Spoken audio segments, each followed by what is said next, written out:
So hello everyone, welcome back to the channel. तो video को चालू करने से पहले मैं आप लोगों को धन्यवाद देना चाहूँगा जो आप लोगों ने रिस्पांस दिखाया मेरे पिछले कमेंट के से रिलेटेड वीडियोस पे। इस चैनल पे आपको कमेंट के से रिलेटेड वीडियोस मिलेंगे और व्लॉग्स मिलेंगे। व्लॉग्स मैं यहाँ बैंगलोर में NMIT नेता मीनाक्षी इंस्टीट्यूट ऑफ टेक्नोलॉजी इस कॉलेज में पढ़ता हूँ और आज इस वीडियो में हम NMIT का ही रिव्यू करने वाले हैं। तो मैं इस कॉलेज में मुझे आए हुए अभी लगभग 7 से 8 महीने हो गए। तो इस कॉलेज में क्योंकि मैं पढ़ रहा हूँ तो इस कॉलेज के रिव्यू मैं किसी और से अच्छे तरीके से दे सकता हूँ जो कि बाहर है। So stay tuned for the same.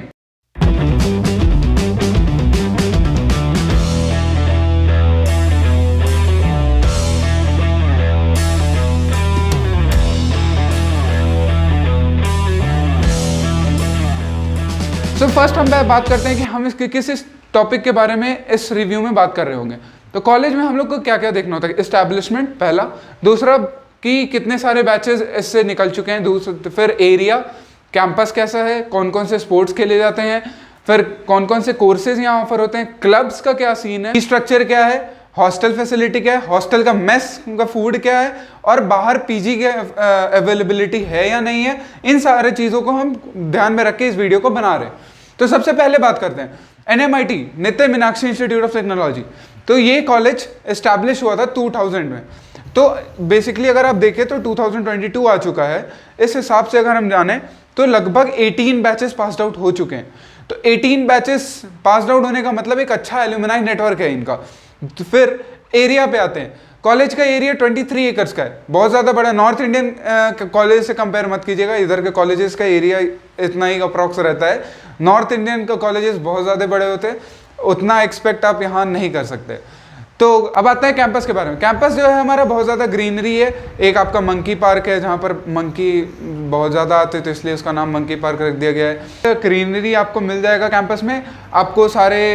आपको वहाँ पर बास्केटबॉल कोर्ट मिल जाएगा, वॉलीबॉल कोर्ट में। वो हम आगे स्पोर्ट्स के रिलेटेड जब बात कर रहे होंगे तो बताऊंगा कि कौन कौन से स्पोर्ट्स यहाँ खेले जाते हैं। अब आते हैं कि यह कॉलेज ऑटोनोमस है या नहीं है।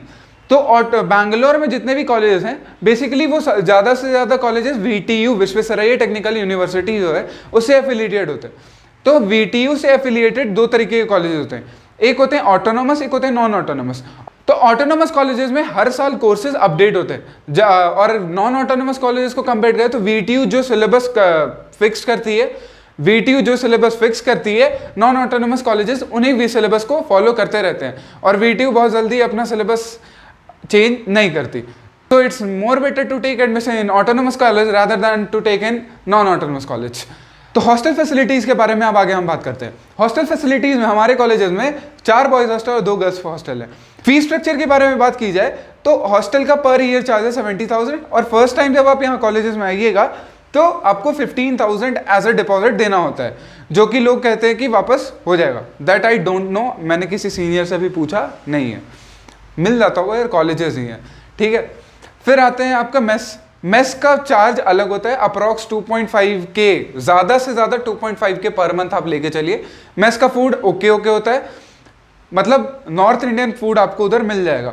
जनरली क्या होता है अगर आप PG लोगे तो उसमें नॉर्थ इंडियन फूड कम मिलता है, साउथ इंडियन ज़्यादा मिलता है। अगर आप नॉर्थ से आ रहे हो तो आपके लिए खाने के मामले में मेस ठीक रहेगा। फिर आते हैं स्पोर्ट्स के बारे में बात किया जाए तो आपके बहुत सारे स्पोर्ट्स यहाँ खेले जाते हैं। क्रिकेट हो गया, फुटबॉल हो गया, बास्केटबॉल हो गया, वॉलीबॉल हो गया, कबड्डी हो गया, हैंडबॉल हो गया, बैडमिंटन हो गया, इन सारी और भी बहुत सारे स्पोर्ट्स खेले जाते हैं। अब हम ग्राउंड्स के बारे में बात करते हैं। तो हमारे पास एक कॉमन ग्राउंड है जो कि फुटबॉल और क्रिकेट दोनों के लिए यूज होता है। एक वॉलीबॉल का भी कोर्ट है, एक बास्केटबॉल का कोर्ट है और एक बैडमिंटन का भी कोर्ट है। अब आते हैं नेक्स्ट। अब हम बात करेंगे कि कैंटीन्स या फिर बेकरी, अगर मेस का खाना अच्छा नहीं किसी दिन लगा तो उस दिन हमारे कैंपस में कौन कौन सी चीज़ें अवेलेबल हैं तो और कितने बजे तक खुले रहते हैं। तो इन सब के बेसिस पे बोलते हैं एक कैंटीन है कॉलेज में और 2 बेकरीज हैं, एक मैगी पॉइंट है, एक आइसक्रीम पार्लर है। ये ज़्यादातर आपका मैक्स टू मैक्स रात के 8 साढ़े 8 तक खुले रहते हैं, उसके बाद बंद हो जाते हैं। अब आते हैं फेस्ट के बारे में। तो इनका एक फेस्ट जो बहुत ज़्यादा फेमस होता है बैंगलोर में, उसका नाम है अनाद्यंता। अनाद्यंता में अरमान मलिक, नेहा कक्कड़ या फिर यश, KGF स्टार, ये भी आ चुके हैं।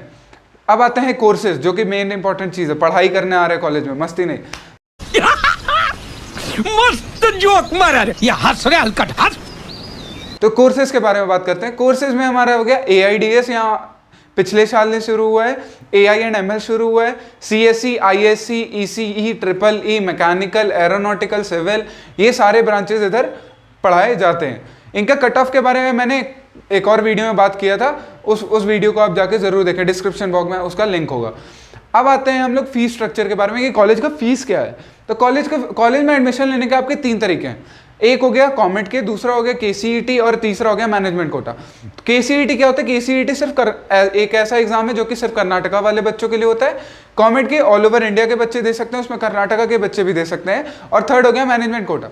तो कॉमेट के से अगर आप आ रहे हैं तो कॉमेट के से आने पे 2021 में जब मेरा एडमिशन हुआ तो फर्स्ट टाइम ही आपको 2,21,000 रुपये देने होते हैं फॉर होल फर्स्ट ईयर। ये सिर्फ मैं कॉलेज की फीस बात कर रहा हूँ, इसमें हॉस्टल इंक्लूडेड नहीं है। अब अगर आप KCET से लेते हो एडमिशन तो आपको सिर्फ 80,000 पर ईयर देना होगा। और KCET में बहुत सारे कोटा होते हैं जिसके बेसिस पे फीस स्ट्रक्चर कम है। Lowest fees structure 20,000 rupees per year है किसी कोटा का KCET से, वो आप चेक कर लीजिएगा KCET के वेबसाइट पर। और मैनेजमेंट कोटा से अगर आप एडमिशन ले रहे हैं तो approx 3.5 lakh to 4 lakh rupees per year आपको देना होगा। ओके अब आते हैं सबसे इंटरेस्टिंग चीज, जो जिस चीज के बारे में लोग सोचते हैं कि इंजीनियरिंग कॉलेज में बॉयज वर्सेस गर्ल्स रेशियो क्या है। तो बॉयज वर्सेस गर्ल्स रेशियो यहाँ अच्छा खासा है, 3:1 का रेशियो है, यानी कि हर 3 बॉयज पर 1 लड़कियां हैं।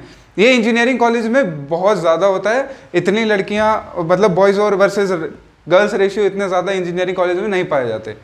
अब आते हैं नेक्स्ट कि यहाँ के क्लब्स कौन कौन से हैं। यहाँ क्लब्स बहुत ज़्यादा हैं, बहुत सारे क्लब्स हैं और सारे क्लब्स एक्टिव हैं। यहाँ पर आपका सैटेलाइट क्लब है, सैटेलाइट क्लब हो गया। सैटेलाइट क्लब का एक अचीवमेंट मैं आपको बताता हूँ। हमारे कॉलेज के सैटेलाइट क्लब ने कर्नाटका के 7 मोर कॉलेजेस के साथ कोलैबोरेट करके बच्चों ने काम किया और एक सैटेलाइट बनाया और उस सैटेलाइट को इसरो ने लॉन्च भी किया था। तो सैटेलाइट क्लब को हम इसरो से कुछ प्रोजेक्ट मिलते रहते हैं जिस पे आप काम करें। फिर आपका आ गया ईसेल होता है एंटरप्रेन्योरशिप क्लब, उसमें भी बहुत अच्छे स्पीकर आते रहते हैं मोटिवेट करने बच्चों को, बताने के लिए कि उनको एंटरप्रेन्योरशिप स्किल बढ़ाने के लिए। जैसे कि हाल ही में हमारे कॉलेज में सोना ग्रुप ऑफ इंडस्ट्रीज के डायरेक्टर आए हुए थे। और हमारे कॉलेज में NCC हो गए, NSS हो गए, रोटरी क्लब हो गए, एक्स फैक्टर क्लब है। एक्स फैक्टर क्लब एक ऐसा क्लब है जो कि इस साल ही बना है और उसमें ऐसे बच्चे जो कुछ एक्स्ट्रा ऑर्डिनरी कर रहे हैं वो उसको ज्वाइन कर सकते हैं, एक दूसरे के साथ कोलैबोरेट कर सकते हैं और ग्रो कर सकते हैं। फिर आपका web development, app development club है। तो ऐसे बहुत सारे क्लब हैं। आर्ट क्लब हो गया, म्यूजिक क्लब हो गया, लिटरेरी क्लब हो गया, फैशन शो क्लब हो गया। तो अगर आप फैशन शो में इंटरेस्टेड हैं तो उसमें जाके ऑडिशन दे सकते हैं, सेलेक्ट हो सकते हैं। और फिर बहुत सारे फेस्ट जो होते हैं अलग अलग कॉलेजेस में, आप उनमें जाके परफॉर्म कर सकते हैं। ईसेल जो हमारे कॉलेज का है उसने IIT बॉम्बे में 5th रैंक अचीव करा था ऑल ओवर इंडिया किसी कंपटीशन में। तो अब हमारे इस कॉलेज का रिव्यू का एंडिंग आ चुका है। अगर आपको ये इस तरीके का रिव्यू और किसी कॉलेज का चाहिए तो प्लीज़ कमेंट सेक्शन में लिख दीजिएगा कि किस कॉलेज का आपका रिव्यू चाहिए। और अगर आपको ये वीडियो अच्छा लगा तो प्लीज़ लाइक शेयर सब्सक्राइब कीजिएगा। और जो भी सजेशन चाहिए या फिर आपको किसी चीज़ पर डाउट है तो वो आप कमेंट सेक्शन में ज़रूर से ज़रूर लिखिएगा। तो मिलते हैं जल्दी ही नेक्स्ट वीडियो पर। Thank you so much for watching. Bye bye.